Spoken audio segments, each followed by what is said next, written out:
Check out favorites.com and go with the home team at Mississippi Farm Bureau. There's that smile I was looking for. Head coach Michael Avalon of the national championship winning Pearl River Community College in baseball just a few days ago.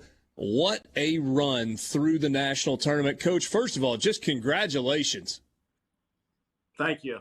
It's been a heck of a ride, and as you said, I'm still smiling and still very thankful for it, enjoying it, soaking it in, and trying to let it set in. So it's been a heck of a ride. Before we talk about this year's team, let's kind of discuss a little bit growth of the program. 6 years for you as head coach of this program, where it was when you started to get to this point where you are going to slip a ring on that finger that says national champion. Yeah, it's 6 years, as you mentioned, and I can remember coming in that first year and being so excited about the opportunity to be at Pearl River.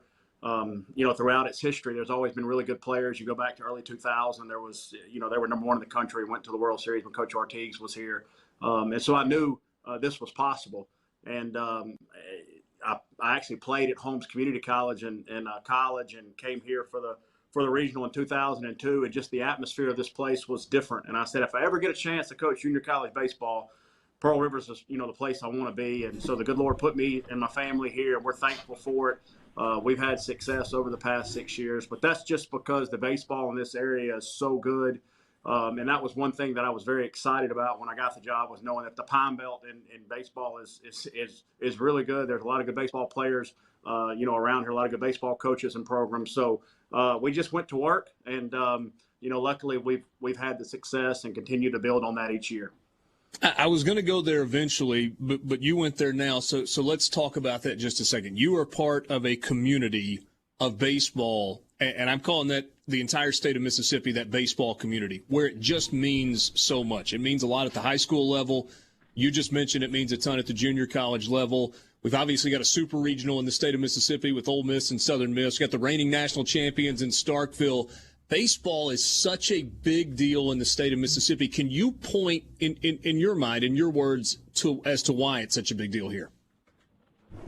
Well, I just think you look at the whole state of Mississippi from top to bottom when it comes to baseball, and it's pretty special.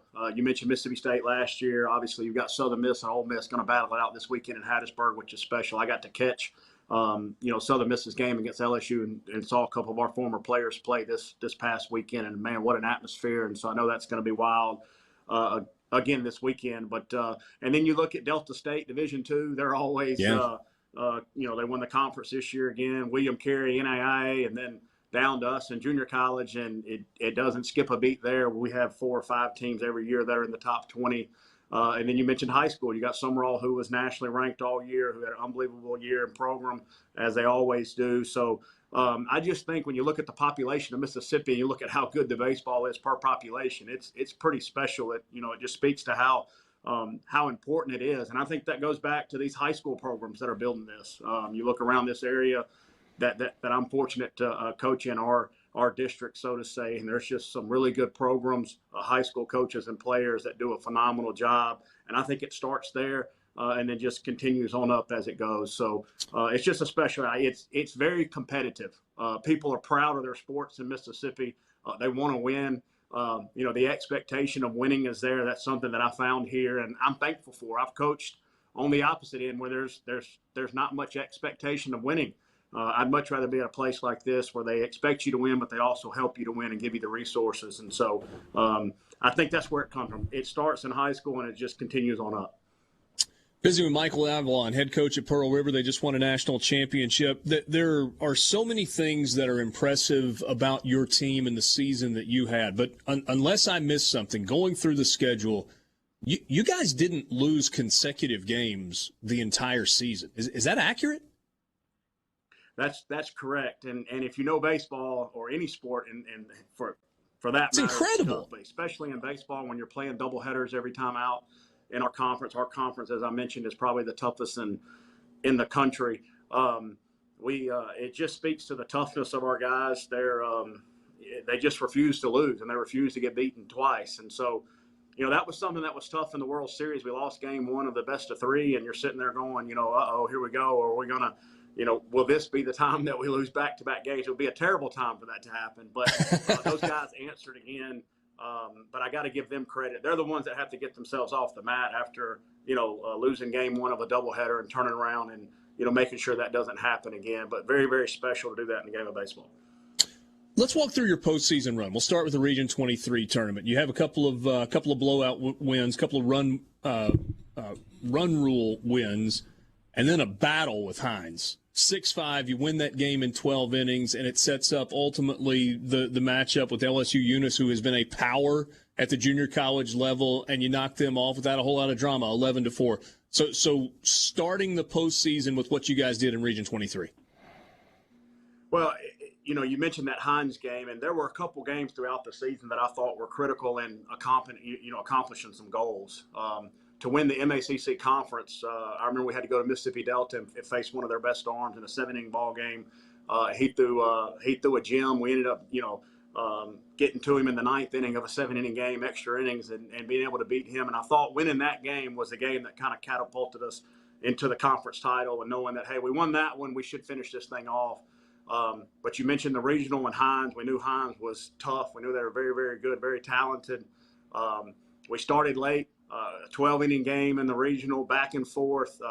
I've never seen so many runners left on base. I know Dan and I both had gray hairs added to our repertoire because of that. But a lot of credit to the pitchers. I mean, they made big-time pitches, and there were some really good arms that threw in that situation. But when that game was over, I can just remember sitting in the dugout going, "Hey, we won that one." We knew we had Eunice next, but those are just certain games throughout a season as a coach. Hey, you win that one, you've pretty much, taken care of the toughest part, and not taking any credit from LSU Eunice. They were the, defending national champions. But I knew if we could get to them, we had a little revenge on our mind from the year before. They were the ones that put us out. And so our guys were ready for that. And when we put the gold uniforms on, all gold at Pearl River, there's something magic in them. And I knew if we got to that point, we were in pretty good shape. I'm glad you mentioned the uniforms. Those uniforms, gold tops, gold pants. It is, I would forgive somebody that confused you for Big Bird, but some magic in those, huh? Yeah. They're called championship golds or magic mustard, some people call them. And that was a tradition started before my time, but I'm happy to carry it on. It's just an energy that you get when you put them on. I don't know if they'd win any fashion contest or anything like that in New York City if you walked in wearing those things. But our guys, when they pull those pants on, they put that jersey on, it's just different. Again, just the energy that you get from it. This year we added the gold hair, as you can see. That was something our guys did. They told me after the regional, several of them did it, said, "Coach, if we win the regional, you got to dye your hair blonde and bleach blonde." And I said, "Well, if we win the regional, I'll do it." And, a cool little note there is the entire team did it. And I've been on several teams where a few guys said, "Hey, let's dye our hair for the playoff. Let's do this." But that's what was special about this group is every player and every coach dyed their hair in some shape, form, or fashion. Some look better than others. I will say that as well. But it was just a special group. I think that's one of the things that gave us the advantage down the stretch is just how close they were. And you hear that in sports all the time, but this one really was special. I'm not going to ask you to single out players, and I'm not going to ask you to go game by game in the World Series. You lose to Madison College in game one, come back, beat them 19-1, 7-2 in the championship game. Just explain to me with about a minute left what that feeling was like when the season came to an end and you guys are able to hoist that trophy. Your team's posing for the picture. They got the championship T-shirts on. What did it mean for the program, and what did it mean specifically for this team? Well, you mentioned the program, and it meant a lot to the program. It meant a lot to all the former players. This group understood it was bigger than themselves, and that's something they put on their own shoulders and said, "Hey, we want to do this not just for us, but all the other players that helped us get to this point." My message to them after the end of the game was, you're going to be missed. There's no question. And then, there's tears shed, and it was a special group. Won't get to coach those guys ever again, the sophomores and that group. And I told them, you're going to be missed, but you're going to live forever. You've written your name in the history books.